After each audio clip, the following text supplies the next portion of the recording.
English football returned from the international break with its biggest game, as reigning champions Liverpool hosted old rivals Manchester United at Anfield. Arne Slot kept to the same side that lost to Chelsea before the break. Ruben Amorim made 2 changes to the team that beat Sunderland, as Harry Maguire and Matheus Cunha replaced Lenny Yoro and Benjamin Šeško.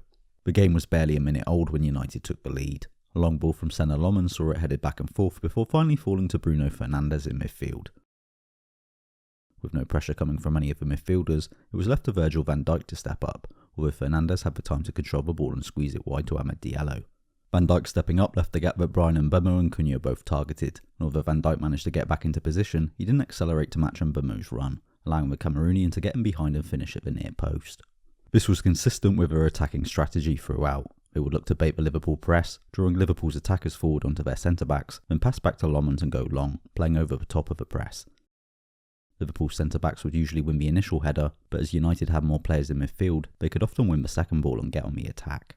As Liverpool's wingers were forward pressing the centre-backs, it was left to the Liverpool full-backs to step out and meet the United wing-backs, which in turn left space behind them to exploit, necessitating the centre-backs coming across to cover. Amorim's tactics are based entirely around creating these overloads, and Liverpool's pressing structure made it easy for United to do so. Liverpool were trying to create a similar overload at the other end, regularly having over half the team in the attacking line to occupy the United back line. The major problem this caused was that it left no one in midfield to actually get the ball to that attacking line. Ryan Gravenberch was essentially left to progress the ball through the midfield by himself. All United had to do to stop Liverpool from being able to play out was to stay on Gravenberch, and even when the Dutchman got on the ball, he was often left with no passing options as his teammates didn't make themselves available. To his credit, Milos Kerkez did at times come inside to provide a passing option, however it isn't a role that appears to suit his skill set. Likewise, Alexander Isak was frequently dropping off the front line to receive the ball. The Swede is meant to be Liverpool's number 9 though. He was presumably signed to score goals, so why is he the man dropping deep into midfield while the midfielders stay up front? What made this all the more frustrating was that United's defensive setup was far from airtight. Having taken such an early lead, United often did the obvious thing and dropped off into a 5-4-1 shape to protect it. They didn't do this all the time though, and Mbeumo would sometimes push up next to Cunha to press, seeing them move up onto the Liverpool centre-backs, and even when he didn't, sometimes Cunha would simply do a bad job of stopping the pass into Gravenberch. If United's midfielders didn't step up to meet Gravenberch, then that would leave him completely free to advance with the ball, a point that Gravenberch neatly demonstrated in the 18th minute. Instead, United's midfielders would typically step out to meet him, opening up space behind them to be exploited. United's midfield too were displaying they could quite easily be drawn out of their positions, yet by pushing their midfielders high rather than coming short, Liverpool were giving them little reason to go wandering. One of the few times that Liverpool did pull their midfielders back, seeing United step up, resulted in one of their best chances, as Mohamed Salah got space to exploit behind them.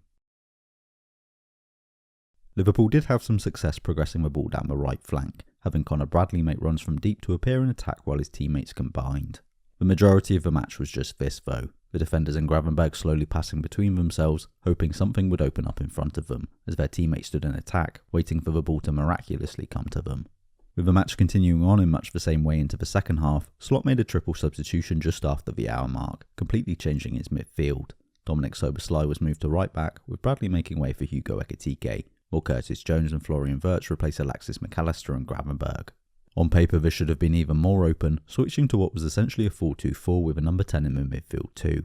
However in practice it was actually an improvement. Jones was a like-for-like replacement for Gravenberch, but didn't have the same issues as the Dutchman.